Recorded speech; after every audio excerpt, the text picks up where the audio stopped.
Bonjour et bienvenue à toi dans ce si beau temple de plein palais. J'espère que tu vas bien en cette veille de deuxième phase de déconfinement. Il va nous en falloir du courage pour oser retourner à l'extérieur, reprendre une vie normale.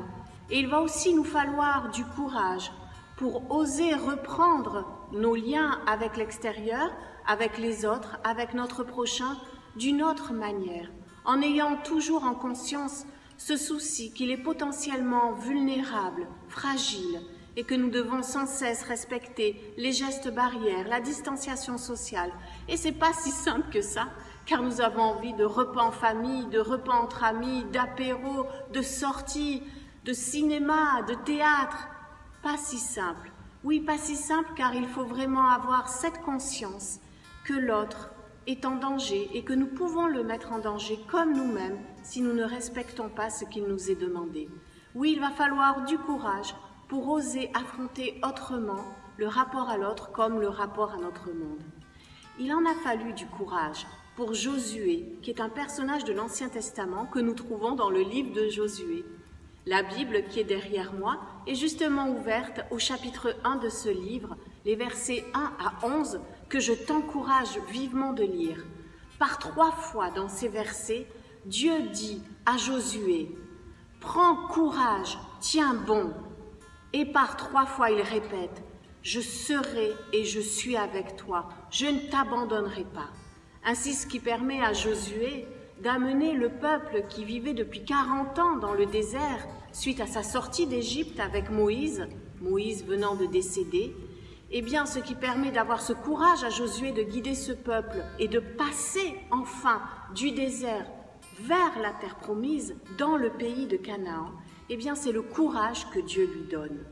Le courage, il y a le théologien Paul Tillich, que j'aime bien, qui a écrit un livre en 1967 qui s'intitule « Le courage d'être ». Il explique dans ce livre que nous avons 3 types d'agressions au quotidien, que nous subissons différentes agressions, donc de 3 sortes. La première, eh bien, c'est tout ce qui concerne notre physique, toutes ces agressions physiques liées justement à la maladie, jusqu'à la mort. Oui, tout ce qui relève des douleurs et des souffrances physiques. Il explique aussi qu'il y a une deuxième sorte d'agression qui est tout ce qui relève des agressions de type moral, comme les sentiments d'injustice, les sentiments de culpabilité. Tout cela eh bien, constitue une deuxième sorte d'agression que nous subissons. Et puis il estime que nous avons aussi des agressions de type spirituel, avec parfois ce sentiment d'être confronté à l'absurde, au non-sens de la vie. Ainsi, tout ce qui est comme ces pierres lourdes et froides et qui peuvent agresser notre être et qui peuvent nous amener sur des chemins de désespoir et de non-être, eh bien c'est à contrer, c'est à lutter avec le courage.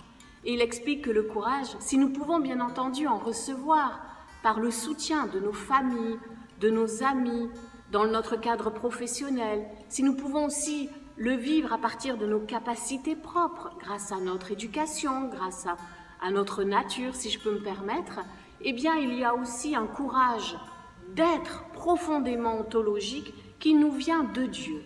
Et il nous vient de Dieu qu'il nomme Dieu au-delà de tout, mais surtout au-dedans de nous. Oui, Dieu est au-dedans de nous, au milieu de nous, avec nous, comme il le promet à Josué, comme il le promet avec nous, pour nous donner le courage de pouvoir impacter autrement notre quotidien, notre environnement, nos relations les uns aux autres, avec Dieu et avec nous-mêmes. Ainsi, j'ose croire que face à tout ce qui est de l'ordre des souffrances physiques, nous pouvons oser eh bien, la confiance.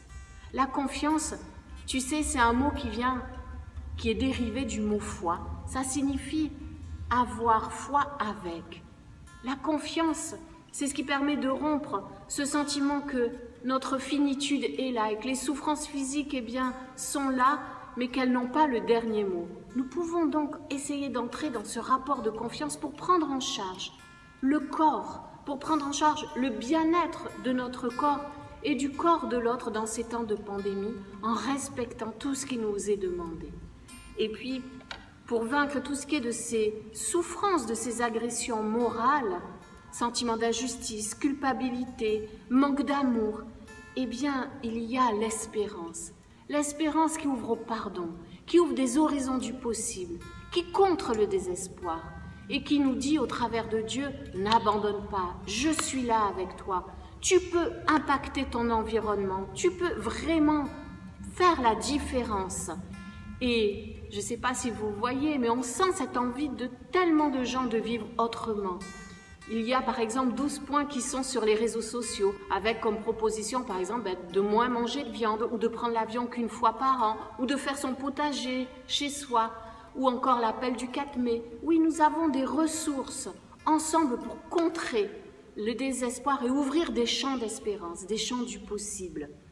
Et puis par rapport à ces souffrances et à ces agressions spirituelles, eh bien il y a l'amour, cet amour inconditionnel de Dieu pour chacune et chacun d'entre nous. Cet amour qu'il nous redit, où il nous dit sans cesse, je t'aime, je t'accepte tel que tu es, malgré tes défauts, même avec tes manques d'amour, même avec ce que l'on peut nommer le péché. Je suis là avec toi et je t'aime.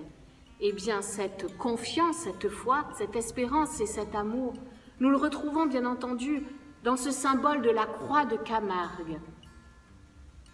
La croix de la foi qui nous rappelle combien Dieu nous rejoint dans toutes nos souffrances. Il est allé jusqu'à la croix pour nous montrer qu'il nous rejoint et qu'il est avec nous, au milieu de nous. L'espérance, sous la forme de cette encre, pour nous dire « Tiens bon, vas-y, va avec d'autres, impacte autrement ton environnement. » Et puis bien sûr l'amour, qui nous rappelle que nous n'avons pas à céder à l'absurde ou au non-sens de nos vies, car il est là en nous, il nous aime, et quiconque aime, né de Dieu. Alors, aime encore et toujours. Au revoir.